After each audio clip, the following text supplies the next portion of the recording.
Hey there, for this video I'm going to be covering activities 8 through 12.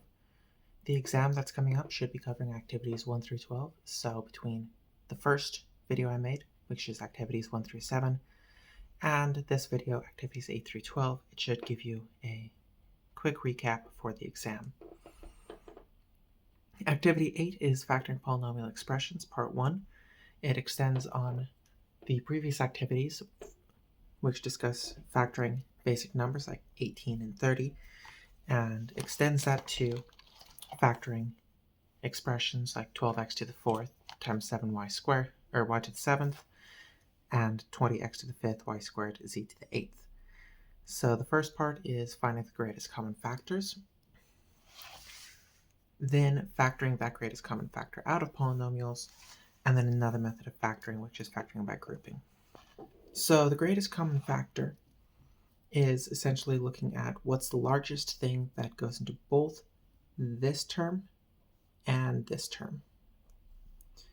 And you can find that by going through piecewise, looking at the numbers with numbers, the z terms with the z terms, x terms with the x terms, and y terms with the y terms, and finding the largest thing that goes into the numbers, largest thing that goes into each variable.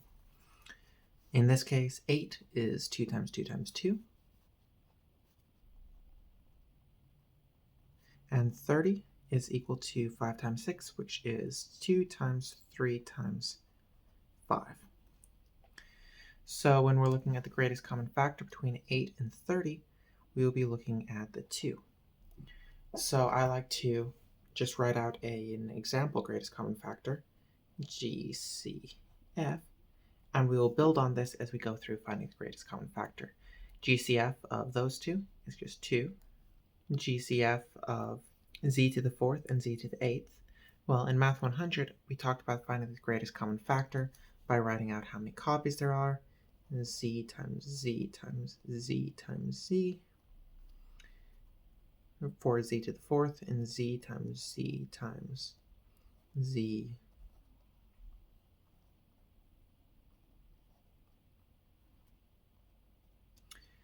And you count up how many are in the first one and the second one. We got a z in those, z in those. We have 4 z's from the first, and those same 4 z's are also in the z to the 8th. So that means that you have a z to the 4th as part of the factors here. Now imagine you do the same thing for x and x to the 5th. If you wrote them all out, you'd have a single x from the x and one of the 5 x's from the x to the 5th.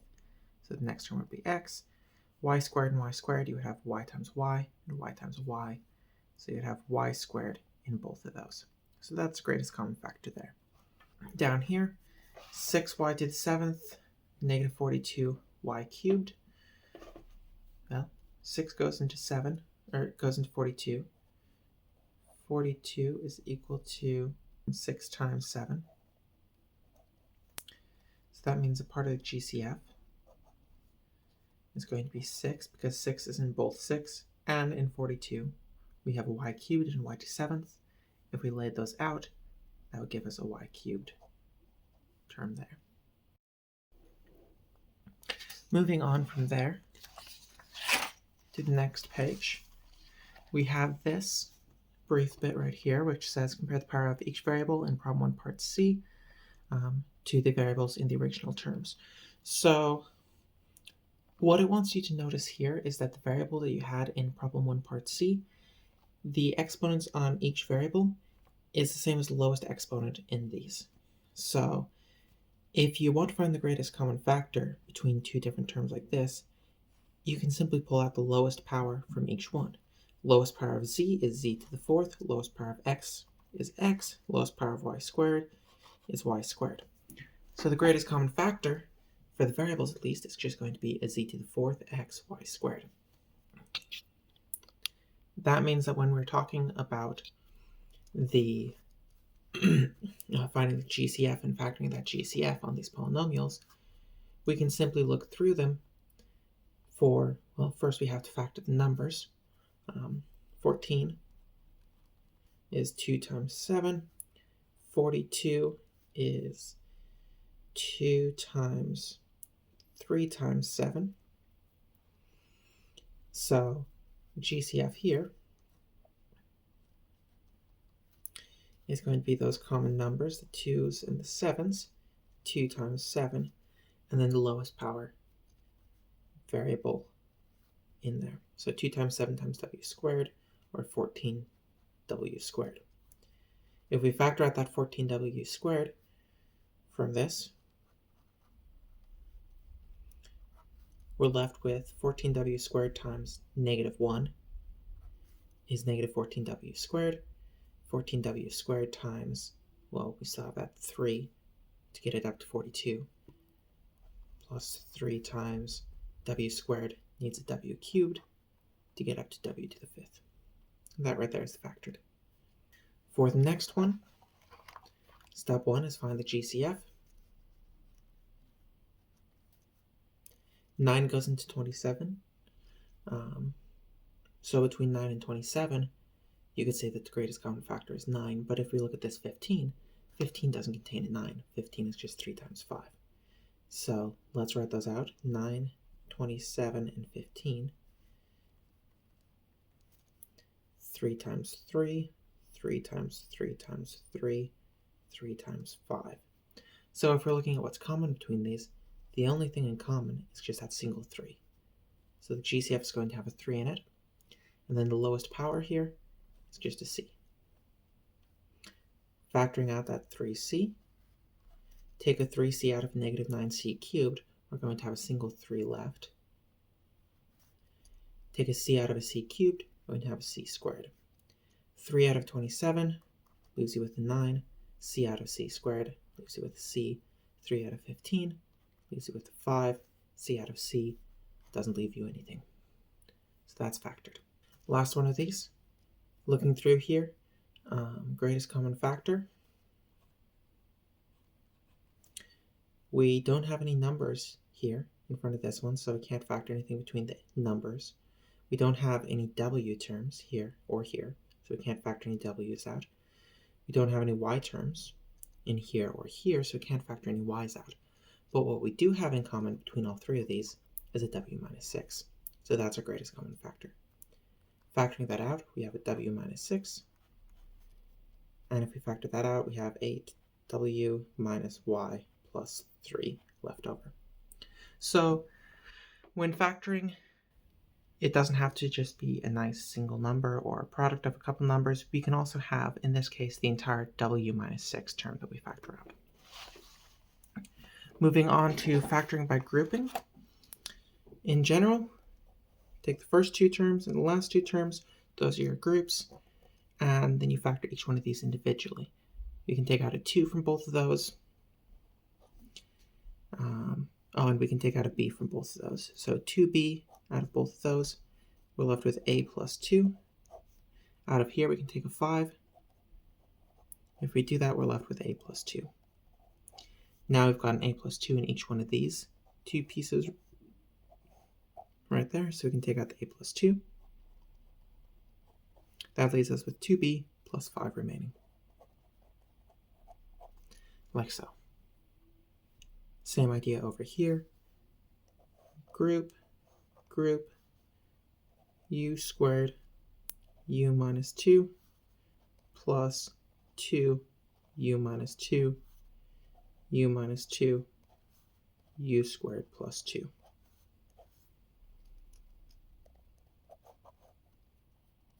Those are those fully factored.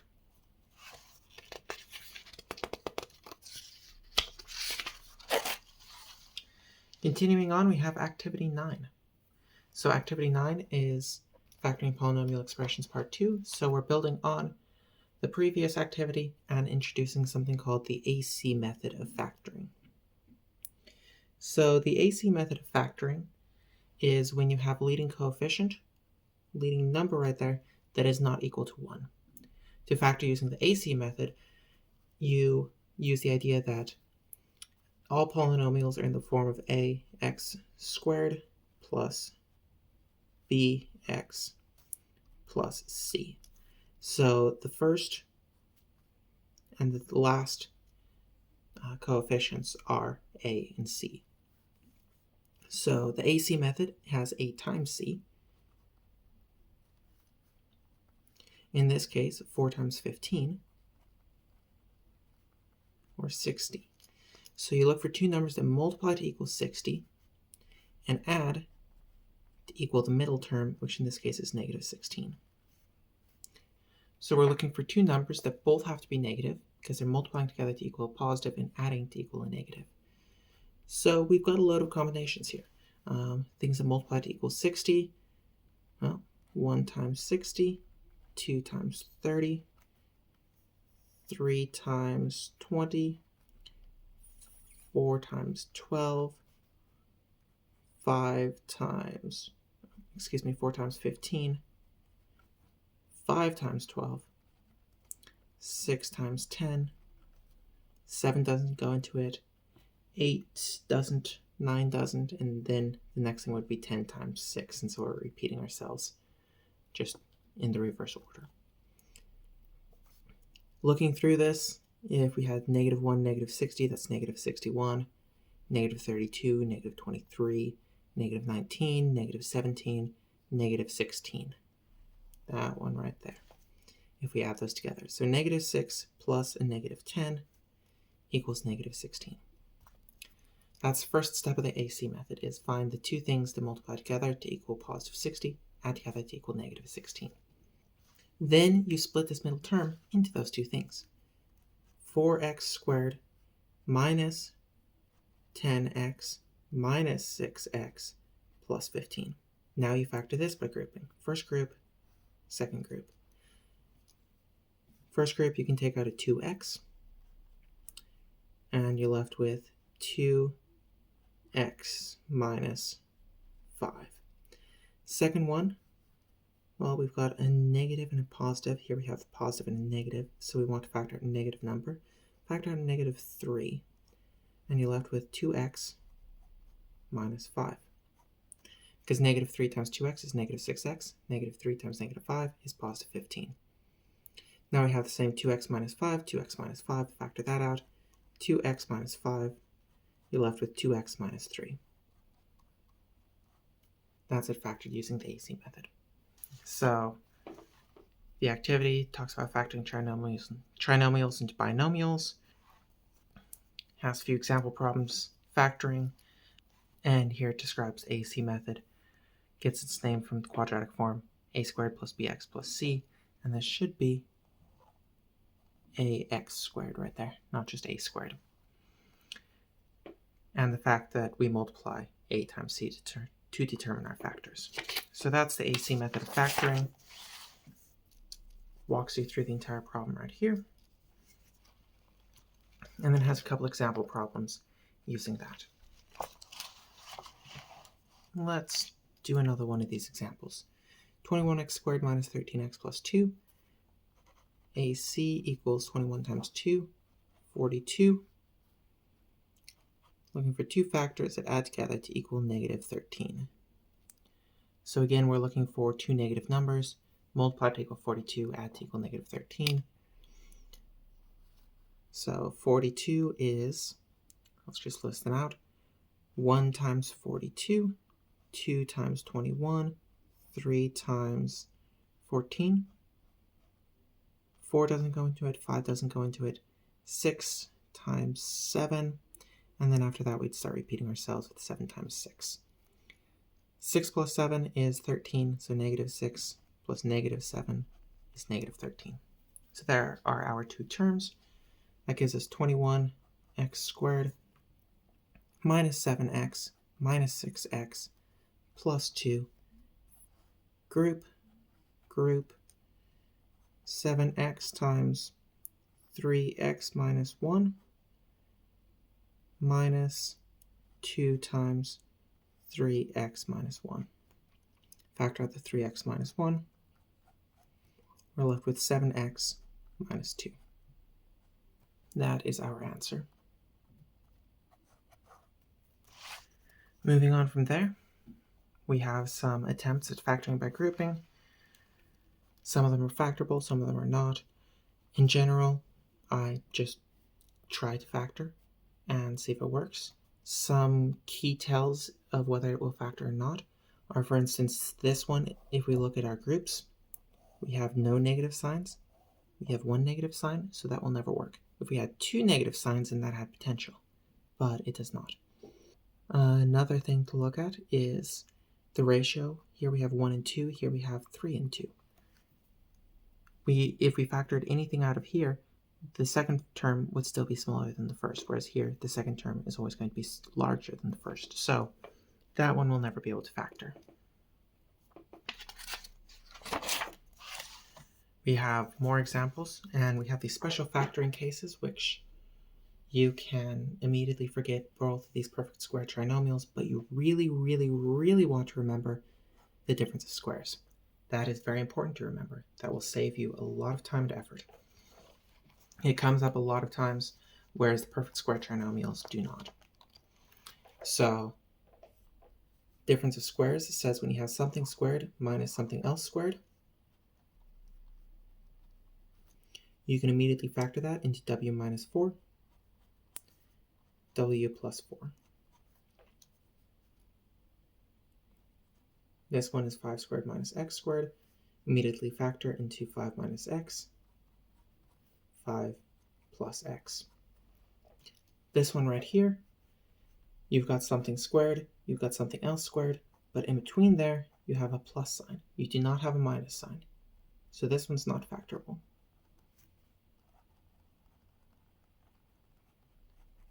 You can only factor if it's the difference, subtraction, of two different squares. And then there are a lot more examples over here of factoring.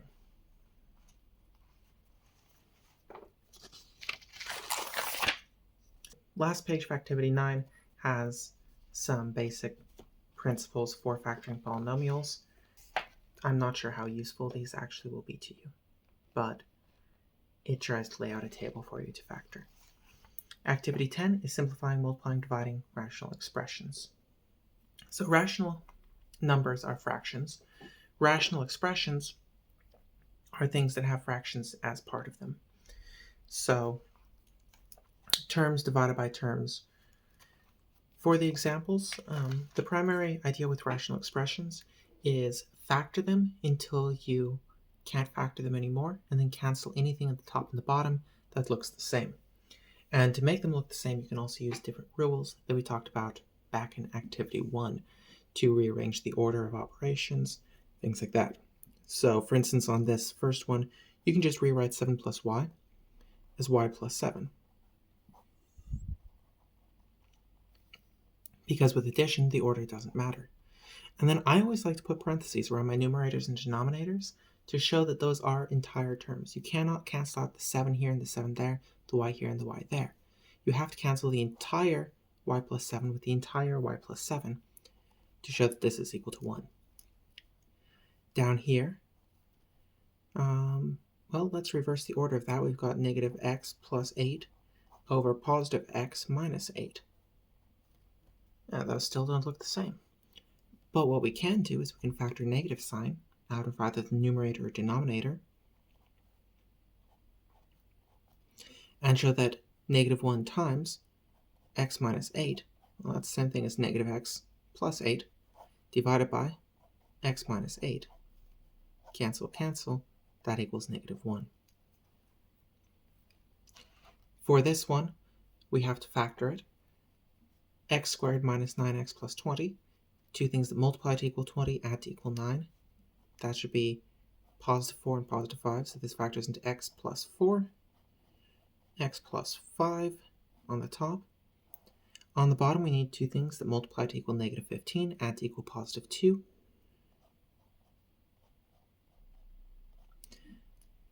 Let's see, 15 is 3 times 5.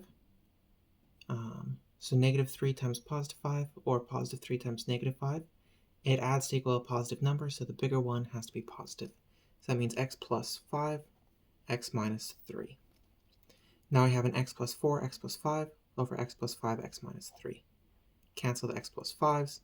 We're left with x plus 4 over x minus 3.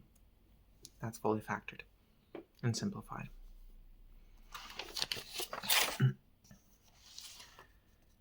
Moving on from there, a few more example problems with factoring, canceling, simplifying. Try to simplify them. If you cannot simplify them, you simply say that they cannot be simplified. For the first one, for instance, we can factor a 3 out of the top. If we do that, we have 3 times c minus 4 on the top. On the bottom, we can factor out a 5, leaving us with 5 times c minus 4. After we do that, we can cancel the c minus 4. With c minus 4, we're left with a 3 over 5. Again, you have to factor it before you can cancel it. You cannot simply cancel the c with the c or try to cancel parts of this. You have to cancel the entire terms after you factor them. Down here, 2 minus 3y over 6y minus 4. We've got a negative in both of them, but the variable comes first in the bottom, the variable comes second in the top. So that means we'll have to factor a negative out of somewhere. Let's factor that out at the top. Gives us negative 1 times 3y minus 3y minus 2. On the bottom, we can factor out a 2. That leaves us with a 3y minus 2. Cancel 3y minus 2, 3 minus y minus 2, we get negative 1 over 2 remaining. Down here, we have a negative in the bottom, we have a positive in the top, no negatives at all, so this is not factorable.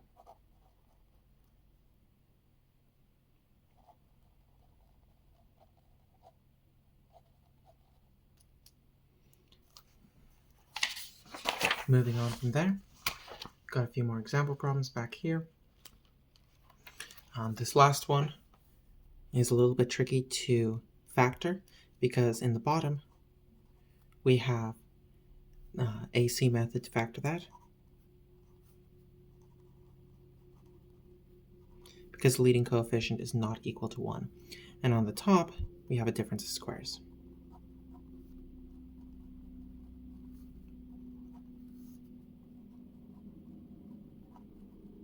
And it might look a little bit strange because we have a number here that's not just a 1 as the leading coefficient on the top, but you can rewrite that as 2v squared, first term squared, minus 7 squared to get it into the proper difference of squares, because this is 2v quantity squared, which is the same thing as 4v squared. On the bottom, you'll have to use the AC method again to factor that 2v squared minus v minus 21. A little bit about multiplying and dividing rational expressions, which is basically the same thing as multiplying and dividing normal fractions. If you multiply numerator to numerator. If you divide, you do the keep, change, flip, where you keep the first fraction the same, change to multiplication, flip over the second fraction. So something like this becomes 3 times q squared minus 36, don't forget parentheses, over 3q plus 18, parentheses, q minus 5. Flipping this fraction over, the second fraction, and changing division to multiplication. And then you have to factor both of these. On the top, we have a difference of squares. So we have 3 times q minus 6, q plus 6. On the bottom, we can also factor 3 out of this 3q plus 18, which leaves us with q plus 6. And we still have that q minus 5. 3 and 3 cancel, q plus 6 with q plus 6. This leaves us with q minus 6 over q minus 5. And we cannot cancel anything else. Cannot cancel the q's, cannot cancel anything here. That's fully simplified. Moving on to activity 11, now we're talking about adding and subtracting rational expressions. So just with fractions, when we add and subtract, then we have to find the common denominator. With rational expressions, to add and subtract, we have to find the common denominator. So the main part of this is finding the common denominator between expressions. For example, here we have 8 over x plus 3 and 1 over x minus 3. We have to find the common denominator between these. I think of common denominator as just walk through the denominators and pick up the pieces. Look at that one. We need an x plus 3.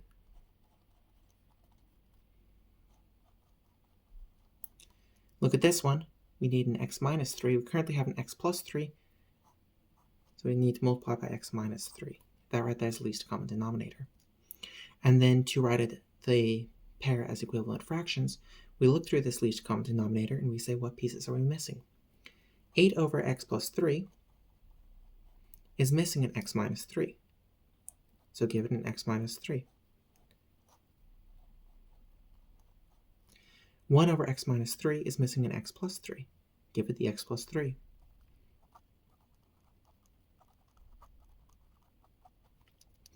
If we do that, these become 8 times x minus 3 over x minus 3, x plus 3, and x plus 3 over x minus 3, x plus 3. Now that they're equivalent fractions, we can add them together. Down here, 8x minus 24 plus x plus 3, all divided by x minus 3, x plus 3. 8x plus x becomes 9x, negative 24 plus 3 becomes negative 21.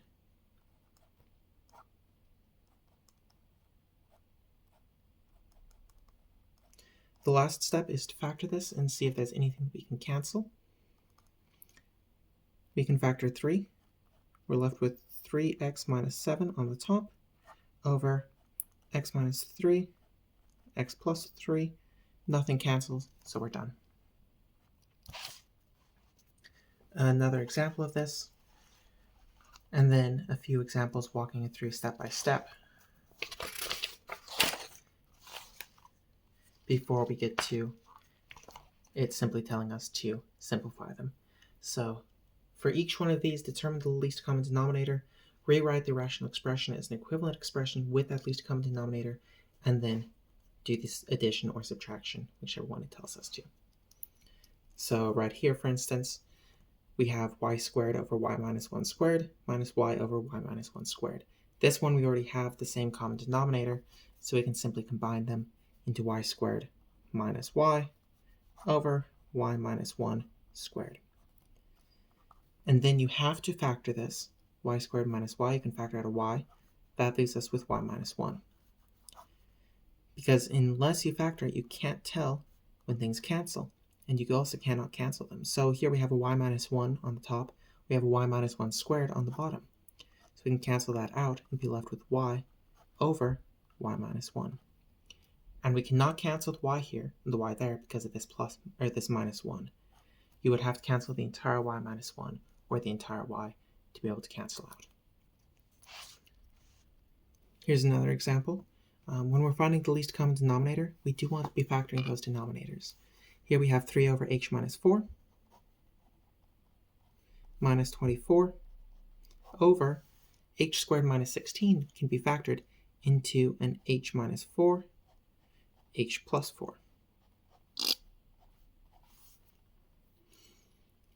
Now finding the least common denominator, you walk through and pick up the pieces. You say I need an h minus 4. Go to the next one, you say I need an h minus 4. Hey look, I already have an h minus 4. I need an h plus 4, so include that as well. Now writing these as equivalent fractions, 3 over h minus 4. Well, you got the h minus 4, you just need to include the h plus 4. Second fraction, you already have the h minus 4, you already have the h plus 4. That already has the least common denominator. So this one stays as 24 over h minus 4, h plus 4. Simplify, 3 times h plus 4, 3h plus 12 minus 24 over h minus 4, h plus 4. Simplify, combine, factor. 3h minus 12 over the least common denominator still. Factor that, take out a 3, 3 times h minus 4 over h minus 4, h plus 4. Cancel, cancel. 3 over h plus 4. Sorry, I went out of frame there a little bit.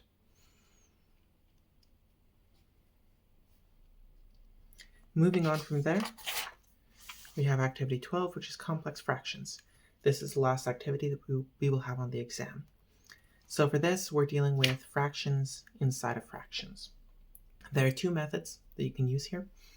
There's the rewrite as division method, where you rewrite these two fractions as single fractions divided by each other, and then you can use the keep, change, flip rule, or the multiply by 1 method, which you find the least common denominator of everything, and you multiply every single thing by that least common denominator, and it kind of magically makes all the fractions vanish. I personally like the multiply by 1 method, but we will have to be using both of the methods here.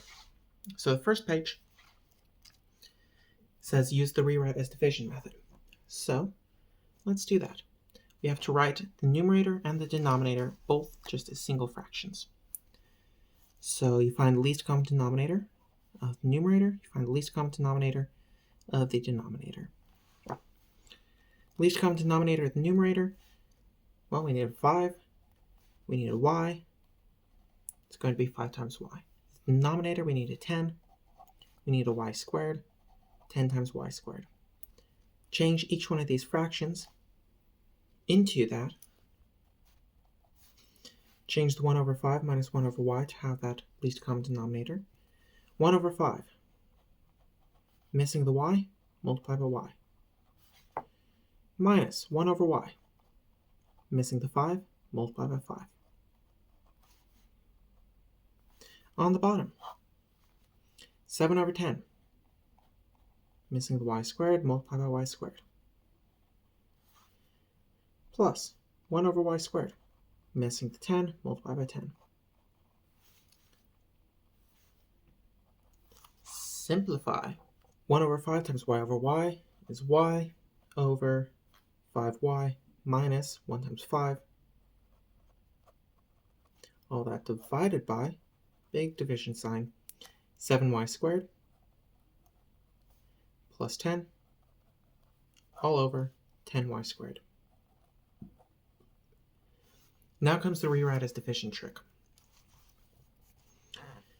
What you have right there is y minus 5 over 5y, 5y, divided by 7y squared plus 10 over 10y squared. Keep the first one the same. Change and flip. So that's the same thing as y minus 5 over 5y times 10y squared over 7y squared plus 10. I'm going to write parentheses to just make sure that we keep everything straight. Simplify that down. We can factor. We have y minus 5 times 2 times 5 times y, just expanding everything out to make it more clear what's going on. 5y times 7y squared plus 10. We can cancel this 5 with that 5. We can cancel this y with this y. We cannot cancel anything from inside of here or anything from inside of there, because we would have to, again, cancel the entire y minus 5 or the entire 7y squared plus 10 to be able to do that cancellation. This leaves us with 2 times y minus 5 divided by, well, that's gone, just 7y squared plus 10. All right, that's the rewrite as division method. Let's go to the next page and do the multiply by 1 method. Multiply by 1 method says find the least common denominator of every single fraction in here, multiply by that. Least common denominator of everything. So we need a 5. We need a y. We need a 10. But 10 is 2 times 5 when we already have 5. So let's just multiply by 2. If we multiply by 2, we now have 10 in the form of 2 times 5. We need a y squared, but we already have a y. So let's multiply by another y. Least common denominator of everything is 2 times 5, y times y. Multiply both the numerator and denominator by that.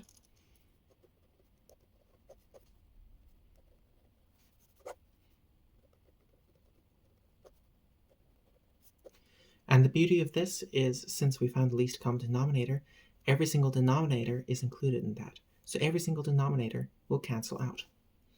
If that's multiplied by 1 over 5, the 5 will cancel out and we'll be left with 2y squared.